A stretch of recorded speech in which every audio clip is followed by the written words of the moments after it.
मित्रहो, अभ्यासपूर्ण वक्तृत्व, आक्रमक शैली आणि सगळ्यात महत्वाचं म्हणजे अगदी मुद्द्याला हात घालण्याची पद्धत, या सगळ्या गोष्टींमुळे महाराष्ट्राच्या फक्त विधानसभेतच नाही तर एकूण राजकीय क्षेत्रामध्ये एक अभ्यासपूर्ण नेतृत्व म्हणून धनंजयजी मुंडे साहेब यांचा उदय झालेला आम्हाला पाहायला मिळतो। मात्र कालचं दसऱ्यामधलं धनंजय मुंडे साहेबांचं मी एक वक्तृत्व पाहिलं आणि कुठंतरी मला दासबोध मधली रामदासांची एक ओवी आठवली, अभ्यासूनी प्रकटावे ना तरी झाकून असावे, प्रगटुनी नासावे बरे नव्हे। या ओवीची मला कुठेतरी आठवण येण्याचं कारण म्हणजे धनंजय मुंडे साहेबांनी काल दसरा मेळाव्यात केलेल्या भाषणामध्ये सांगितलं की मराठ्यांना ओबीसी मध्ये आरक्षण मिळत असल्यामुळं त्यांचं ईडब्ल्यूएस हे हक्काचं आरक्षण नाहीसं झालं आणि त्यामुळे या मराठ्यांचं कसं नुकसान झालं। आज कुठेतरी 450 ला मराठ्याचं पोरग पास झाला असतं, त्याला आज 480 मार्क मिळवण्याची गरज निर्माण झालेली आहे, असं वक्तव्य धनंजय मुंडे साहेबांनी केलं।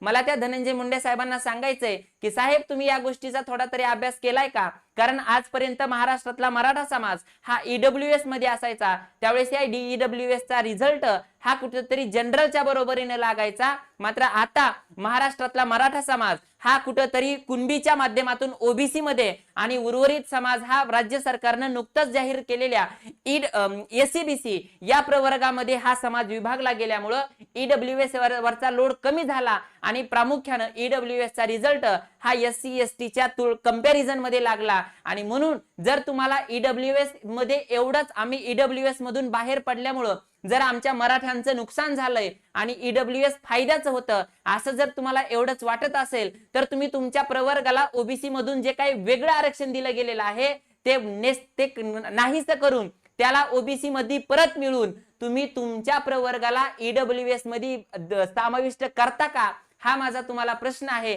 आणि राहिला प्रश्न मनोज दादा जरांगे पाटलांनी मराठ्यांचं कितपत नुकसान केलंय, तर हे आम्हा मराठ्यांना चांगलं ठाऊक आहे। नेमकं मनोज दादा जरांगे पाटलांमुळे आमचा फायदा होतोय की नुकसान होतंय हे तुम्ही आम्हाला सांगायची गरज नाही। येणाऱ्या काळामध्ये तुम्हाला जर ईडब्ल्यूएस हे आरक्षण एवढंच फायद्याचं वाटत असेल तर तुम्ही जसं मुंडे साहेबांनी बंजारा समाजासोबत वंजारी समाजाला एक वेगळा प्रवर्ग निर्माण करून दिला आणि ओबीसीतून स्वतःच एक वेगळं ताट निर्माण करून दिलं, मला वाटतंय तुम्हाला जर ईडब्ल्यूएस एवढंच फायद्याचं वाटत असेल तर येणाऱ्या काळामध्ये तुम्ही एक ओबीसी समाजासाठी नाही तर तुमच्या समाजासाठी एक आवाज बनून हे हक्काचं ईडब्ल्यूएस चं आरक्षण तुम्ही तुमच्या समाजाला बहाल करून द्याल, अशी मी आशा व्यक्त करतो आणि थांबतो। धन्यवाद।